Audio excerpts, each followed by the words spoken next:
महापालिकेआधी ठाकरे बंधू एकत्र, राज उद्धव युती कुणाचं गणित बिघडवणार? अस्तित्वासाठी एकी की सत्तेची नेकी?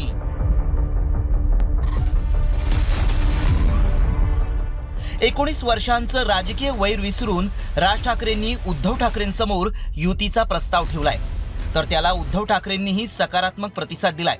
त्यामुळे ठाकरे बंधू एकत्र आल्यास राज्यातील राजकीय समीकरण बदलण्याची शक्यता आहे। ते नेमकं कसं पाहूयात। विधानसभा निवडणुकीत मनसे आणि ठाकरे गटाचा दारुण पराभव झाला। राज उद्धव एकत्र आल्यास दोन्ही पक्षांना फायदा होऊ शकतो। शहरी भागात राज ठाकरेंना मानणारा वर्ग आहे, त्यामुळे आगामी महापालिका निवडणुकीत फायदा होऊ शकतो। ठाकरे बंधू एकत्र आल्यास मुंबई महापालिका राखणं शक्य होऊ शकतं। उद्धव ठाकरेंचं संघटन कौशल्य आणि राज ठाकरेंचं भाषण पक्षवाढीसाठी फायद्याचं आहे। मात्र राज ठाकरे आणि उद्धव ठाकरे एकत्र येण्यामागे नेमकं कोणतं कारण आहे हे जाणून घेतलंय सकाळ माध्यम समूहाचे मुख्य संपादक निलेश खरे यांच्याकडून।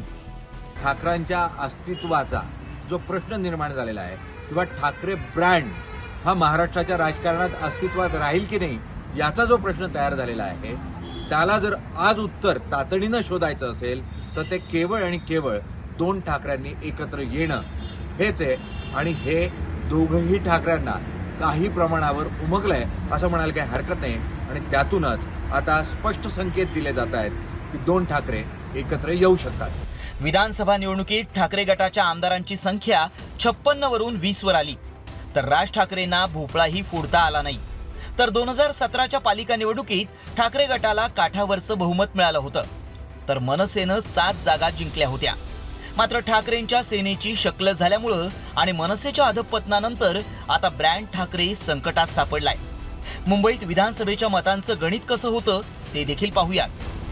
भाजप 16 लाख, शिंदे गट 6 लाख, ठाकरे गट 15 लाख, मनसे 4 लाख। मनसे असो वा ठाकरेंची सेना, राजकारणात जिवंत राहायचं असेल तर तडजोडी कराव्याच लागतात।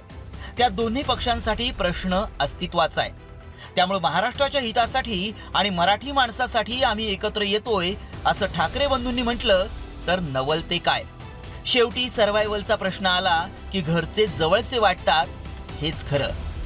बाकी आगामी राजकारणावर याचे दूरगामी परिणाम होणार हे अटळ। त्यामुळे ठाकरे खरंच एकत्र येणार का हेच पाहायचंय। ब्युरो रिपोर्ट, साम टीव्ही न्यूज।